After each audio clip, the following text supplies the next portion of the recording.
Falando da identificação do perfil, é óbvio que é muito mais fácil a partir do momento que o jogador está lá, você ter mais convicções e mais certeza desse perfil.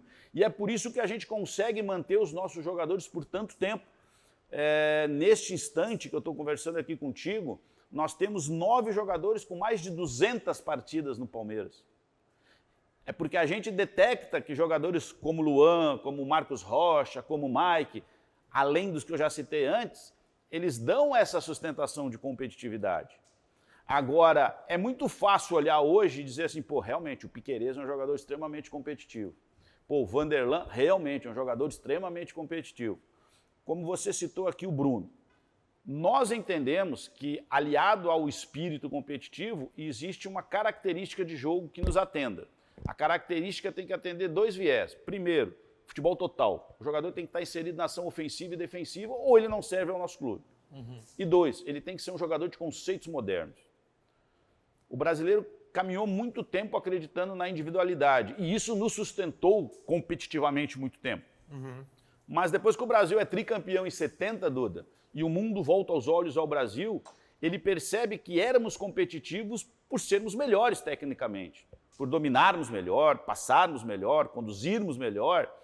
E ele entendeu que ele precisaria de algumas gerações para desenvolver a sua técnica. Afinal, o brasileiro nascia com uma bola.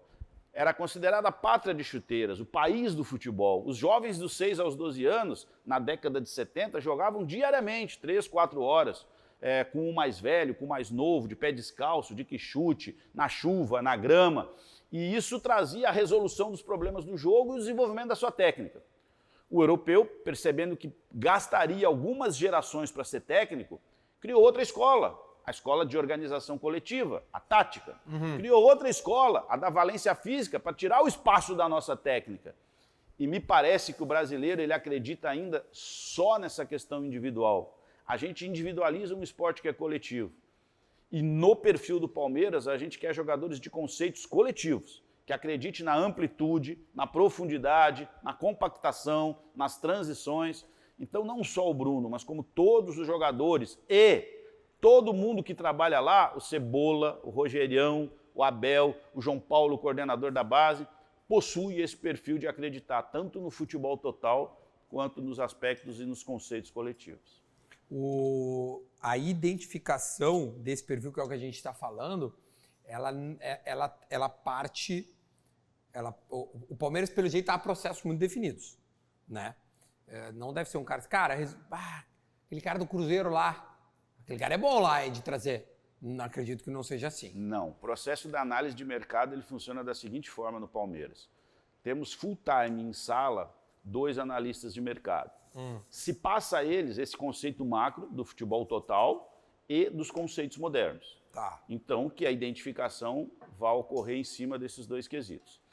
A eles são entregues 17 observadores. Quem são esses 17 observadores? São funcionários do clube. São os olheiros do clube, os auxiliares técnicos do clube, os treinadores da base. Toda vez que chega uma comissão técnica, existe uma nova reunião de alinhamento da característica por posição. Então, o Abel escolheu um dos seus auxiliares, que junto com o Andrei Cebola, participam da formatação da caracterização da posição.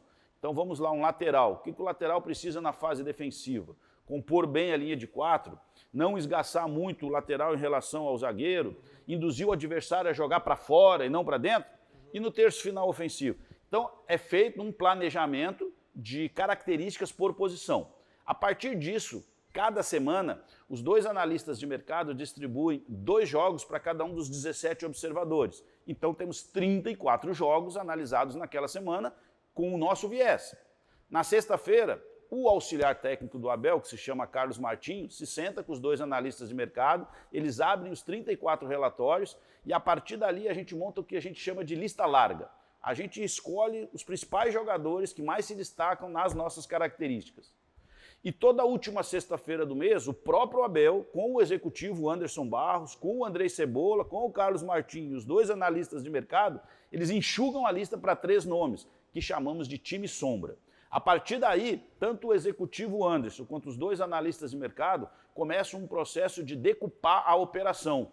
quem é o agente, tempo de contrato, valor de multa, lesões na carreira, histórico de rede social, entender o que é a prioridade desse jogador, o que é o foco desse jogador, entender quem está ao redor dele, atrapalha ou ajuda a sua carreira.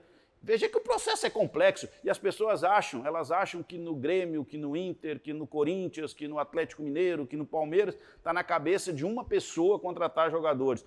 Precisa de um pouquinho de processo. E ainda assim, tem alguns momentos que ele vai ser falho, porque o futebol permite isso. Mas quando você tem muito processo e muita clarividência, você vai trazer personagens que pelo menos têm a característica do teu jogo. Nós temos alguns jogadores que talvez a performance a gente queria que fosse ainda maior, mas ainda assim eles têm 55 jogos, eles têm 60 jogos, e isso é pela característica de jogo e pelo perfil que é detectado.